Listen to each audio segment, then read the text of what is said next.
जय जय श्री राधे। आजकल हम सभी 84 कोस ब्रज यात्रा में आए हुए हैं विगत 8 दिनों से, और उसी यात्रा क्रम में आज हम कदमखंडी भूमि क्षेत्र में पहुँचे हैं। आइए पहले इस दिव्य स्थान का एक झलक अवलोकन कर लीजिए। मैं निवेदन करूंगा हमारे अमित प्रभु जी से कि समग्र भूमि को दिखाएंगे। ये तपस्थली को आप देख लीजिए। एक दिव्य संत नागा बाबा जी बिल्कुल निकट में ही, हम कल भी आए थे। ये उनकी तपस्थली है और यहाँ आज हमारे साथ लगभग 250 भक्त लोग इस यात्रा में सम्मिलित है। तो मैं एक निवेदन उन भक्तों से करना चाहूँगा। पहले इस दिव्य भूमि की थोड़ी महिमा। ये वही दिव्य भूमि है। देखिए, प्राय संसार में भक्त लोग चलकर जाते हैं भगवान से मिलने, दर्शन करने।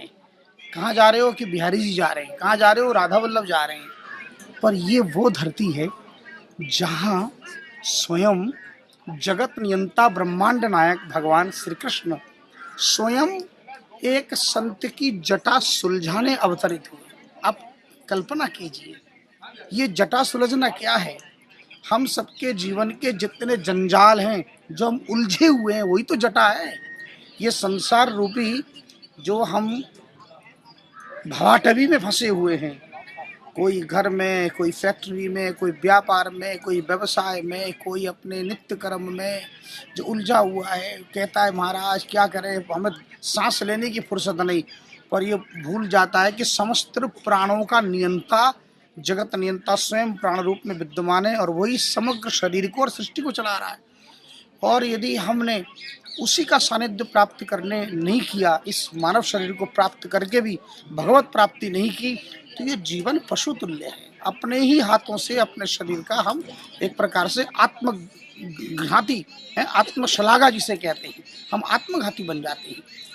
जो लोग ये कहते हैं, पहले एक बार 1 मिनट में स्पष्ट जरा नागा बाबा के विषय में बता दूं। कदमखंडी बाबा के नाम से भी परिचित हैं। वो जब समग्र 84 को उसकी यात्रा प्रतिदिन करते थे और एक दिन अचानक उनकी लंबी लंबी जटाएं ऐसे कदम्ब के वृक्ष में उलझ गईं और महाराज 3 दिन तक इसी अवस्था में खड़े रहे कि कोई आए और सुलझाए। एक ब्रजवासी बालक ने कहा, बाबा मैं सुलझा दूं। बोले, तू क्यों सुलझाएगा, जिसने उलझाया वो सुलझाए। 3 दिन बाद साक्षात ठाकुर जी पधारे और ठाकुर जी बोले, बाबा मैं सुलझा दूं। बोले, तू कौन होता है सुलझाने वाला। अरे बोले, मैं वही हूँ जिसके लिए आप प्रतीक्षा कर रहे हो, नंद का लाला।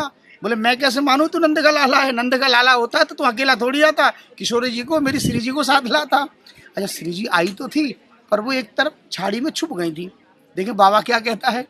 और जैसे ठाकुर जी ने ताली बजाई, किशोरी जी प्रकट हुई, बाबा चरणों में गिर पड़े। तो देखो, जैसे बाबा की जटा को सुलझाने के लिए भगवान इस धरा पर अवतरित हुए, ऐसे हम सबके जीवन में जितने उलझन हैं, उन समस्त उलझनों को सुलझाने का यदि कोई साधन है तो ये ब्रज 84 कोस की दिव्य यात्रा है। क्योंकि यात्रा के माध्यम से, तीर्थ स्थान के भ्रमण के माध्यम से उनके दिव्य रजों को हम अपने माथे से लगा पाते हैं। ये जो दिव्य रज देख रहे हो ना, ये बिल्कुल मक्खन जैसे होते हैं। ये रज में न जाने ठाकुर जी ने कितने करोड़ों बार अपने चरण रखे होंगे। आप कल्पना करो, एक चरण रखा था केवल विष्णुपति के नाम से गया में, तो करोड़ों लोगों को वहां पर मोक्ष मिलता है एक चरण रखने से। वहां पिंडदान करने जाते हैं कि नहीं विष्णुपति पर, पितरों के मुक्ति के लिए। और इस ब्रज के चप्पे चप्पे पर, ब्रज के कण कण में तो मेरे ठाकुर जी ने जब अपनी लीला करी होगी तो लाखों करोड़ों बार उनके चरण पड़े होंगे। तो इस धरती की महिमा का बखान कौन कर सकता है। कुछ लोग कहते हैं कि महाराज हम नाम जब कब तक करें, कितने दिन तक करें। अरे कल्पना करो, जो अपनी जटा को उलझा के 3 दिन से खड़ा हो, उनकी साधना कितनी लंबी होगी, कितनी सुदीर्घ काल तक वो भगवान नाम का आश्रय ले रहे हैं। तो भगवत कृपा ऐसी मिल जाती है क्या कि 2-4 माला हाथ में घुमा ली और हो गया। उसके लिए प्रेम प्रकट करना होता है और भगवत प्रेम करने में तो अनंत अनंत जीवन बीत जाते हैं। पर फिर भी यदि हम सकाम भाव से भी नाम का आश्रय लेकर करते हैं ना, तो इस शरीर में कोई कलमश, कोई रोग, शोक, भय, संताप टिक ही नहीं सकता। यदि हमने संतों के चरणों का आश्रय लिया है और हमने तीर्थों का आश्रय लिया।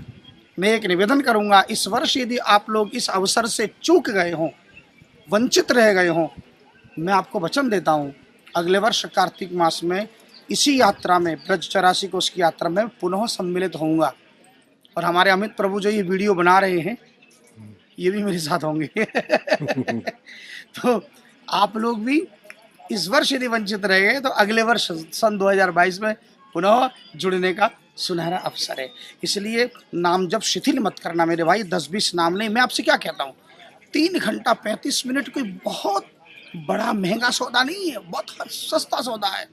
3 घंटा 35 मिनट इस जीवा को यदि आदत पड़ जाएगी तो ये जीवा जन्म जन्मांतर तक भगवान नाम लेती रहेगी और आपको संसार का कोई भी रोग शोक भय स्पर्श नहीं कर सकता। यही है नाम उपचार, भगवान नाम का आश्रय लेना। तो आइए इसी निवेदन के साथ मैं आप सबसे विदा लेता हूँ। जय जय श्री राधे।